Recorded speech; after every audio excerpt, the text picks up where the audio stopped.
Hello viewers, আসসালামু আলাইকুম। কেমন আছেন আপনারা? আশা করি অনেক ভালো আছেন। আপনাদের দোয়ায় আমিও অনেক ভালো আছি। তো বাংলাদেশ অফিসিয়াল নিউজে আপনাকে স্বাগতম। ইতিমধ্যে আপনারা হয়তোবা ভিডিওর থাম্বনেল অথবা ট্রেইলার দেখে বুঝে গেছেন যে আজকের ভিডিওটা মূলত কী নিয়ে হতে যাচ্ছে।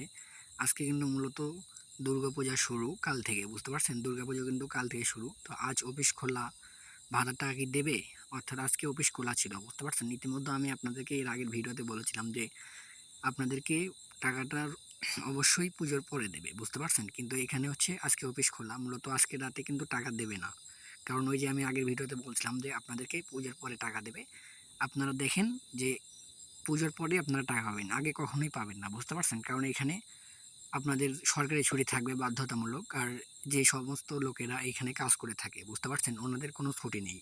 তো ভাতার টাকা যে কোনো সময় ঢুকতে পারে, কিন্তু বেশিরভাগ সম্ভাবনা রয়েছে যে পুজোর পরেই আপনাদেরকে টাকাটা দেবে। আর এখানে প্রতিবন্ধী ভাতা অলরেডি কিন্তু অনেকেই পেয়েছে, বয়স্ক ভাতা কিন্তু অনেকেই পেয়েছে, বিধবা ভাতা পেয়েছে, গর্ভবতী ভাতা কিন্তু এখনও ঢোকে নাই, বুঝতে পারছেন? মূলত আমি আপনাদেরকে বলি, প্রতিবন্ধী ভাতা অনেকেই পেয়েছে, সব কিছুই পেয়েছে, বাট গর্ভবতী ভাতা টাকাটা এখনও পায় নাই, বুঝতে পারছেন? কারণ গর্ভবতী ভাতার যে একটা পেরোল হবে, সেই পেরোলটা এখনও জমা দেয় নাই বাংলাদেশ ব্যাংকের কাছে। তো ওনারা কীভাবে টাকা দেবে, তাই না? এটা বোঝা লাগবে আপনাদেরকে। আজকের নিউজ এতটুকুই। আর ভিডিওটা ভালো লাগলে অবশ্যই সাবস্ক্রাইব করে দেবেন, লাইক করবেন, কমেন্ট করবেন। আর কোন জেলা থেকে ভিডিওটা দেখছেন অবশ্যই কমেন্ট করবেন। আমার কমেন্ট যে জেলা থেকে বেশি আসবে আমি সেই জেলার পরবর্তীতে ভিডিও আপলোড করব, বুঝতে পারছেন? অবশ্যই কমেন্ট করবেন আর ভিডিওটা ভালো লাগলে সাবস্ক্রাইব করবেন। কারণ এরকম নিউজ পেতে হলে আপনাকে অবশ্যই চ্যানেলটি সাবস্ক্রাইব করতে হবে, বুঝতে পারছেন? নয়তোবা আমার ভিডিওগুলো আপনারা মিস করে যাবেন। মূলত আজকের ভিডিও এতটুকুই। ভালো থাকবেন সবাই। আল্লাহ হাফেজ।